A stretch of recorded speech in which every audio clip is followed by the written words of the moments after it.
मित्रों नमस्कार, मैं महेंद्र कुमार सहगल यूट्यूब चैनल में आपका स्वागत करता हूं और आशा करता हूं कि आप सभी लोग बहुत अच्छे होंगे। मित्रों, आज हम लोग जीव विज्ञान में वैकल्पिक प्रश्नों के बारे में अध्ययन करेंगे। आइए मित्रों, देखते हैं क्वेश्चन नंबर 1 क्या कहता है। देखिए क्या कह रहा है। कह रहा डायनासोर किस महावर्ग के विलुप्त जंतु हैं? डायनासोर किस महावर्ग के विलुप्त जंतु? ऑप्शन ए है प्रोटोथीरिया, ऑप्शन बी है मेटाथीरिया, ऑप्शन सी है यूथीरिया, ऑप्शन डी है रेप्टिलिया। बताइए मित्रों, डायनासोर किस महावर्ग के विलुप्त जंतु हैं? किसमें आता है मित्रों? प्रोटोथीरियम आता है कि मेटाथीरियम आता है कि यूथीरियम आता है या रेप्टिलिया में आता है? मित्रों, यहाँ ऑप्शन नंबर डी सही है। रेप्टिलिया में जो ये आपका डायनासोर है, ये किस में आता है? रेप्टिलिया में आता था। रेप्टिलिया जो है ये महावर्ग था, तो इसी में आता था। तो यहाँ डायनासोर किस महावर्ग में आता है? रेप्टिलिया। आइए मित्रों, क्वेश्चन नंबर 2 देखते हैं। कह रहा है रेप्टाइल्स में प्रायः हृदय में अपूर्ण रूप से कितने चैम्बर पाए जाते हैं? कह रहा रेप्टाइल्स में प्रायः हृदय में अपूर्ण रूप से कितने चैम्बर पाए जाते हैं? तो ऑप्शन ए है 3 चैम्बर, 3 चैम्बर, ऑप्शन बी है 2 चैम्बर, ऑप्शन सी है 4 चैम्बर, ऑप्शन डी है 13 चैम्बर। कह रहा रेप्टाइल्स में प्रायः हृदय में अपूर्ण रूप से कितने चैम्बर पाए जाते हैं? तो रेप्टाइल्स में कितने चैम्बर पाए जाते हैं मित्रों? ऑप्शन ए है 3 चैम्बर, ऑप्शन बी है 2 चैम्बर, ऑप्शन सी है 4 चैम्बर, ऑप्शन डी है 13 चैम्बर। कितने चैम्बर पाए जाता है मित्रों? तो ऑप्शन नंबर सी सही है, 4 चैम्बर पाए जाते हैं। तो यहाँ अपूर्ण रूप से, दरअसल यहाँ रेप्टाइल्स में जो होते हैं, रेप्टाइल्स के जो जीव होते हैं, इसमें चैम्बर तो 4 होते हैं, लेकिन कह सकते हैं पूर्ण विकसित नहीं होते हैं। इसीलिए इसमें इसको कहा जाता है कि अपूर्ण रूप से पाए जाते हैं। अपूर्ण रूप से कितने चैम्बर होते हैं? 4। 2 तो अस्पष्ट रहते हैं, बल्कि 2 क्या होते हैं? अस्पष्ट रहते हैं। 2 अस्पष्ट चैम्बर होते हैं और 2 अस्पष्ट चैम्बर होते हैं। यानी कह सकते हैं जो आलिंद होता है वो स्पष्ट होता है और जो निलय होता है वो अस्पष्ट होता है। चलिए मित्र, क्वेश्चन नंबर 3 देखते हैं क्या कह रहा। कह रहा मगर एवं घड़ियाल का हृदय कितने चैम्बर का बना होता है? बहुत सही क्वेश्चन है, कई बार पूछा भी गया। मगर और घड़ियाल का हृदय कितने चैम्बर का बना होता है मित्रों? यहाँ ऑप्शन ए है 2 चैम्बर, ऑप्शन बी है 4 चैम्बर, ऑप्शन सी है 3 चैम्बर, ऑप्शन डी है 5 चैम्बर। ऑप्शन ए है 2 चैम्बर, बी है 4 चैम्बर, सी है 3 चैम्बर, डी है 5 चैम्बर। बताइए कितने चैम्बर का बना होता है मगर और घड़ियाल का हृदय? तो मित्रों, यहाँ मगर और घड़ियाल का हृदय जो बना होता है वो 3 चैम्बर होता है। ऑप्शन नंबर सी सही है। 3 वेशमी कह सकते हैं, 3 कोष्ठक होते हैं इसमें। अब यहाँ बातें हैं, सारे रेप्टिलिया के जितने जीव जंतु हैं उसमें लगभग 4 चैम्बर पाए जाते हैं। कितने चैम्बर पाए जाते हैं हृदय? 4 चैम्बर। लेकिन मगर और घड़ियाल में का जो हृदय होता है इसमें 3 चैम्बर पाए जाते हैं। क्लियर? आइए मित्रों, अब बात कर लेते हैं क्वेश्चन नंबर 4 की। कह रहा छिपकली चिकनी खड़ी सतहों पर कैसे तेज दौड़ती? देखो कैसा क्वेश्चन है। छिपकली चिकनी खड़ी सतहों पर कैसे तेज दौड़ती है, यानी किस सिद्धांत पर यह काम करती है? ऑप्शन ये है निर्वात दाब का सिद्धांत, ऑप्शन बी है ब्राउनियन का सिद्धांत, ऑप्शन सी है सौरमंडल का सिद्धांत, ऑप्शन डी है ए एंड बी दोनों सही। बताइए मित्रों। छिपकली चिकनी खड़ी सतहों पर कैसे तेज दौड़ती है? ऑप्शन ए है निर्वात दाब का सिद्धांत, ऑप्शन बी है ब्राउनियन का सिद्धांत, ऑप्शन सी है सौरमंडल का सिद्धांत, ऑप्शन डी है ए एंड बी दोनों। तो मित्रों जो छिपकली की जो पहली चीज ये है, कह रहा है छिपकली चिकनी सतहों पर कैसे दौड़ती है।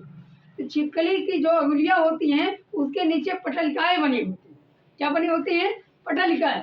और वही पटलिकाएं जो है निर्वात दाब सिद्धांत पर निर्भर करती है। किस सिद्धांत पर?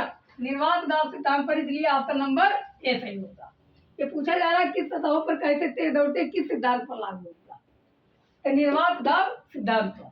आइए मित्रों आप देखते हैं क्वेश्चन नंबर 5।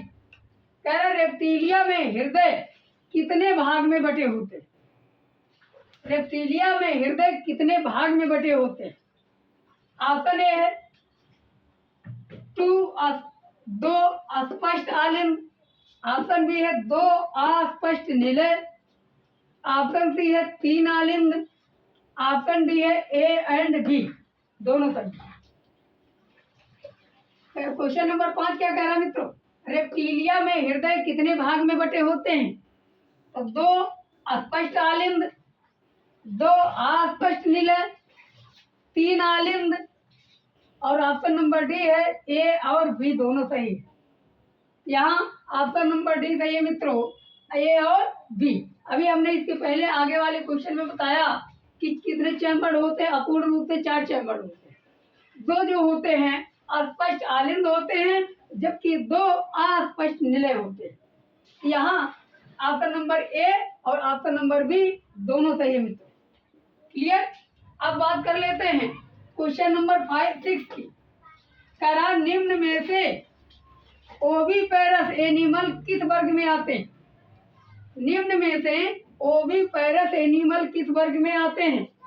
ऑप्शन ए है रेप्टीलिया, ऑप्शन बी है एविज, ऑप्शन सी है स्नेक, ऑप्शन डी है ऑल ऑफ दीज इसमें से सभी।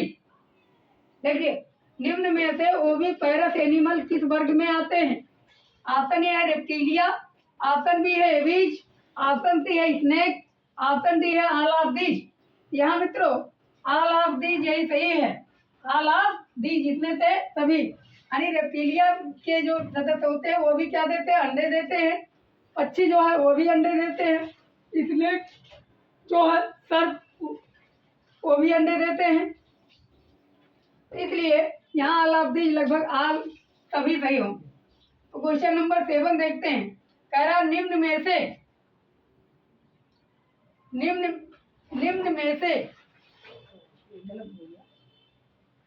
में से कौन सा पक्षी फूलों का रस चूसने के लिए प्रसिद्ध है? निम्न में से कौन सा पक्षी फूलों का रस चूसने के लिए प्रसिद्ध है? ऑप्शन ए है पिजन कबूतर, ऑप्शन बी है स्पैरो गौरैया, ऑप्शन सी है पैरट तोता, ऑप्शन डी है हमिंग बर्ड। बताइए मित्रों निम्न में से कौन सा पक्षी फूलों का रस चूसने के लिए प्रसिद्ध है? कौन सा पक्षी प्रसिद्ध है? पिजन है, कबूतर है कि गौरैया है कि आप तोता है या हमिंग बर्ड है? तो यहाँ मित्रों ऑप्शन नंबर डी सही है। हमिंग बर्ड जो होता है ये फूलों का रस भी चूसता है। क्या चूसता है? फूलों का रस चूसने के लिए हमिंग बर्ड। और हमिंग बर्ड को ही सन बर्ड भी कहा जाता है। कौन बर्ड मित्रों? सन बर्ड। इसे सूर्य पक्षी भी कहा जाता है। हमिंग बर्ड को क्या कहा जाता है? सन बर्ड भी कहा जाता है, सूर्य पक्षी भी कहा जाता है मित्रों। तो आइए मित्रों हम लोग क्वेश्चन नंबर 8 को देखेंगे।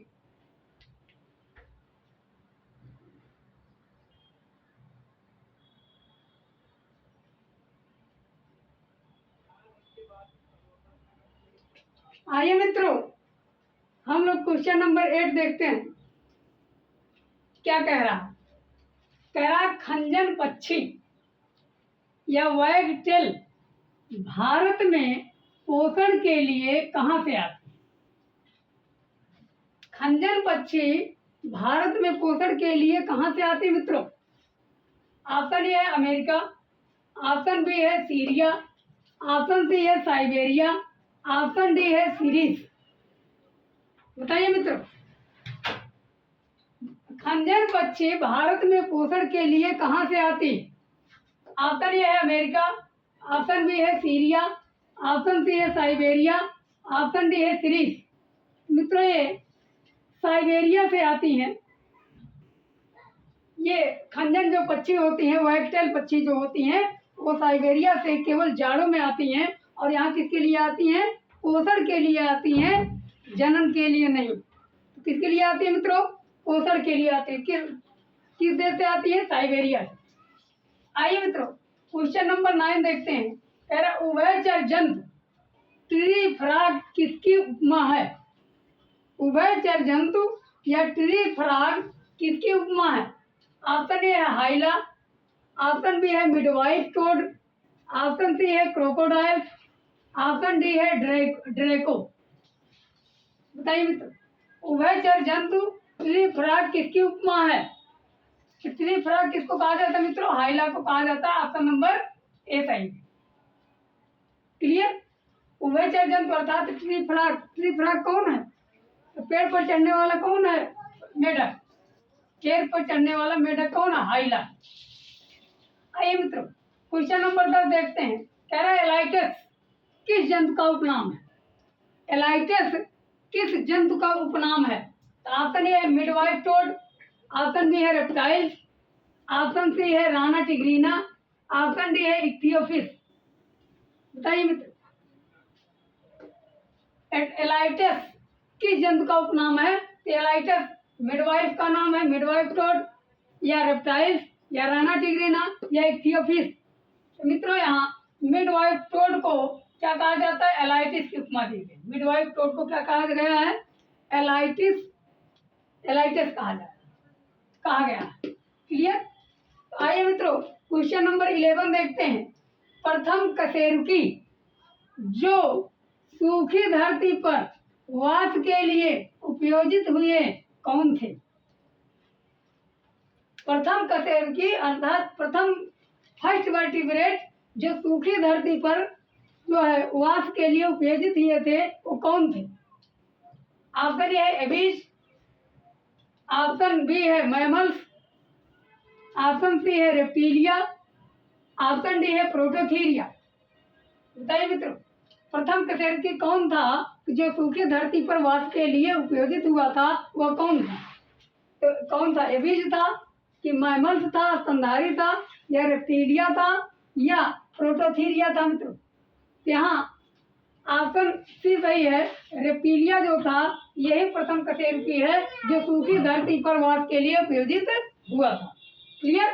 अब बात कर लेते हैं क्वेश्चन नंबर 12 की। क्या कह रहा? कह रहा उड़ने वाली छिपकली को क्या कहते हैं? उड़ने वाली छिपकली को क्या कहते हैं मित्रों? ऑप्शन ए है ड्रेको, ऑप्शन बी है लिजार्ड, ऑप्शन सी है रिया, ऑप्शन डी है स्ट्रूथियो। बताइए मित्र, उड़ने वाली छिपकली को क्या कहते हैं? ड्रेको कहते हैं, या लिजार्ड कहते हैं, या रिया कहते हैं, या स्ट्रूथियो कहते हैं? यहाँ उड़ने वाली जो छिपकली होती है मित्रों, उसको ड्रेको कहा जाता है। क्या कहा जाता है? ड्रेको कहा जाता है। उड़ने वाली छिपकली को क्या कहते हैं? ड्रेको कहते हैं। क्लियर? इसलिए ऑप्शन नंबर ए सही। आइए मित्रों, बात कर लेते हैं क्वेश्चन नंबर 13 अर्थात 13 की। तेरा उड़ने वाला रेप्टाइल्स कौन सा था? उड़ने वाला रेप्टाइल्स कौन सा था? ऑप्शन ए है ड्रेको, ऑप्शन बी है लिजार्ड, ऑप्शन सी है इक्थियोफिस, ऑप्शन डी है टेरोसारस। उड़ने वाला रेप्टाइल्स कौन सा था? ड्रेको था, लिजार्ड था, कि इक्थियोफिस था, या टेरोसारस था? मित्रों यहाँ ऑप्शन नंबर डी है टेरोसारस ही। ये जो पहला वो था उड़ने वाला जो रेप्टाइल्स था वो कौन था? टेरोसारस था। उसको टेरोसारस कहा जाता। क्या कहा जाता था मित्रों? टेरोसारस जो था वो उड़ने वाला रेप्टाइल्स था। क्लियर? उड़ने वाली छिपकली ड्रेको, उड़ने वाला रेप्टाइल टेरोसारस। क्लियर? अब बात कर लेते हैं क्वेश्चन नंबर 14। कह रहा सरीसृपों का युग किसे कहा जाता है? एज ऑफ रेप्टाइल्स किसे कहा जाता है? ऑप्शन ए है मीसोजोइक महाकल्प, ऑप्शन बी है आर्कियोजोइक महाकल्प, ऑप्शन सी है थियोजोइक महाकल्प, ऑप्शन डी है ए एंड बी दोनों। बताइए मित्र, सरीसृपों का युग या एज ऑफ रेप्टाइल्स किसे कहा जाता है? मीसोजोइक को कहा जाता है, आर्कियोजोइक को कहा जाता है, थियोजोइक को कहा जाता है, ए एंड बी दोनों को कहा जाता है। बताइए मित्रों, यहाँ मीसोजोइक महाकल्प को ही सरीसृपों का युग कहा जाता है, यानी एज ऑफ रेप्टाइल्स मीसोजोइक महाकल्प जो है, आर्च जो है, ये क्या है? मीसोजोइक आर्च जो है वो किसको कहा जाता है? सरीसृपों का युग को, सरीसृपों के युग को मीसोजोइक आर्च कहा जाता है। तो मित्रों, आज के लिए बस इतना ही। अगर ये वीडियो आपको अच्छा लगा होगा कृपया लाइक, सब्सक्राइब और शेयर कर दीजिएगा। धन्यवाद।